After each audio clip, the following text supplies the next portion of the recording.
అందరికీ నమస్తే అండి.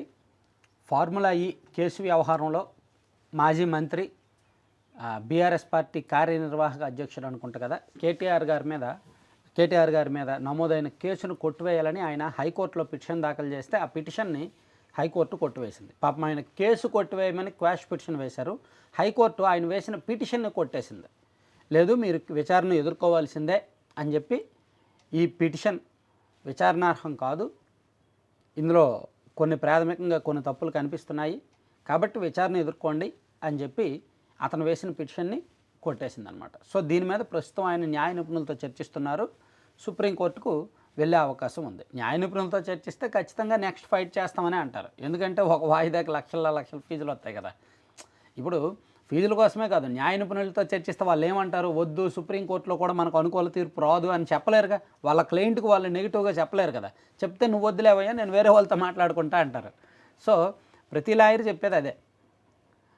వాళ్ళకి తెలిసినా, నిజం తెలిసినా సరే ఇది సుప్రీంకోర్టులో కూడా నిలబడదు అని వాళ్ళకి తెలిసినా వాళ్ళు చెప్పలేరు. చెప్తే ఆయన లీడర్ ఏమంటాడు, ఓకే నువ్వు చేయలేవా, అయితే వేరే లాయర్ ద్వారా వెళ్తాను సుప్రీంకోర్టుకు అంటాడు. ఎవరు కూడా అరెస్ట్ అవ్వడానికో లేదంటే విచారణ ఎదుర్కోవడానికో ఏ నాయకుడు సిద్ధపడ్డు, లేదా తీర్పులో ఏమొస్తుందో ముందుగా తెలిసినా వాళ్ళకి ప్రాథమికంగా అవగాహన ఉన్నా వాళ్ళు కూడా చెప్పలేరు అనమాట. సో దీని మీద ఖచ్చితంగా సుప్రీంకోర్టుకు వెళ్తారు. అయితే యాక్చువల్లీ మొన్న ఒక 2 రోజుల కిందట కేటీఆర్ గారు ఏసీబీ విచారణకు వెళ్ళి తనతో పాటు న్యాయవాదిని అనుమతించలేదని చెప్పి మళ్ళీ వెనక్కి వచ్చేశారు. సో ఈరోజు హైకోర్టు చాలా స్పష్టంగా చెప్పింది కాబట్టి ఆయన విచారణ ఎదుర్కోవాల్సిందే. హైకోర్టు విచారణ సందర్భంగా కొన్ని అంశాలు తెర మీదకి వచ్చాయి. అసలు ఇతను కేటీఆర్ గారి తరపు న్యాయవాది సిద్ధార్థ్ దవే, సుప్రీంకోర్టు న్యాయవాది, ఆయన వాదించారనమాట. అసలు ఈ కేసులో కేటీఆర్ గారి పాత్ర లేదు, ఆయన పాత్ర ఉన్నట్టు ఎక్కడా కూడా ఆధారాలు లేవు, ఆయన డబ్బులు చెల్లించమని ఆయన ఆదేశించినట్టు ఎక్కడా కూడా లిఖితపూర్వకంగా ఆయన ఎక్కడా ఆర్డర్స్ ఇవ్వలేదు. సో అనవసరంగా ఆయన మీద ఎఫ్ఐఆర్ నమోదు చేశారు. ఆయన మీద ఎఫ్ఐఆర్ నమోదు చేయడానికి కూడా అవసరం లేదు, అవకాశం లేదని చెప్పారు. కానీ కోర్టుకు వాళ్ళు ఏసీబీ తరపు న్యాయవాదులు చాలా స్పష్టంగా చెప్పారనమాట.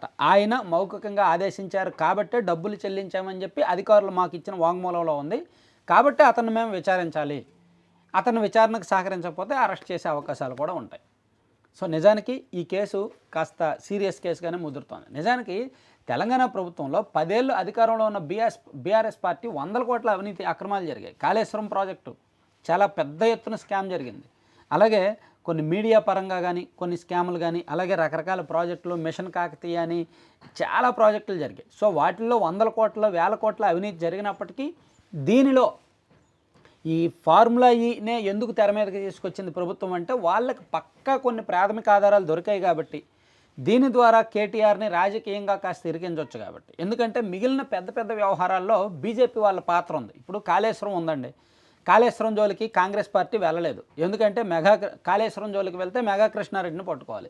మెగా కృష్ణారెడ్డి గారు ఆల్రెడీ బీజేపీ వాళ్ళకు ముడుపులు ఇచ్చాడు, ఆయన బీఆర్ఎస్ వాళ్ళకి ముడుపులు ఇచ్చాడు, కాంగ్రెస్ వాళ్ళకి ఇచ్చాడు, ఆంధ్రప్రదేశ్లో వైసీపీకి టీడీపీకి ఇద్దరికి ఇచ్చాడు. సో అందరికీ ముడుపులు ఇచ్చాడు ఆయన, కాబట్టి కాళేశ్వరం జోలికి వెళ్ళలేరు.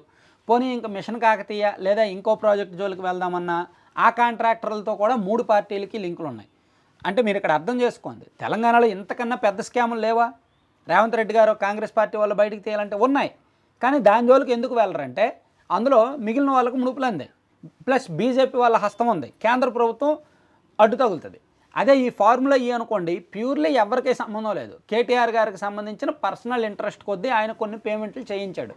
సో దాన్ని బయట పెట్టాలి అంటే, కేటీఆర్ని ఇరికించాలి అంటే రాజకీయంగా కానీ ఈ కేసుల పరంగా కానీ ఇరికించాలంటే ఇది సరైన ఆయుధం, సరైన కేసుగా కాంగ్రెస్ పార్టీ ప్రభుత్వం భావిస్తోంది. ప్లస్ ఈ కేసులో బీజేపీ వాళ్ళకు కూడా పెద్దగా అభ్యంతరాలు ఉండవు. వేరే కేసుల్లోనో బీజేపీ వాళ్ళకి అభ్యంతరాలు ఉంటాయి, కానీ ఈ కేసులో బీజేపీ వాళ్ళకి అభ్యంతరాలు ఉండవు. ఎందుకంటే వాళ్ళ హస్తం కూడా లేదు కాబట్టి, వాళ్ళ షేర్ కూడా ఉండదు కాబట్టి. సో అందుకని ఈ కేసు కాంగ్రెస్ పార్టీ సీరియస్గా తీసుకుంది. సాధ్యమైనంత త్వరగా విచారణ పూర్తి చేయాలి, కేటీఆర్ని లోపలేస్తారా లేదా అనే విషయం తర్వాత, కానీ అతన్ని దోషిగా నిర్ధారించే ప్రయత్నం జరుగుద్ది. అతను చేసిన తప్పును మాత్రం చెప్పాలనే ప్రయత్నంలో ఉన్నారన్నమాట.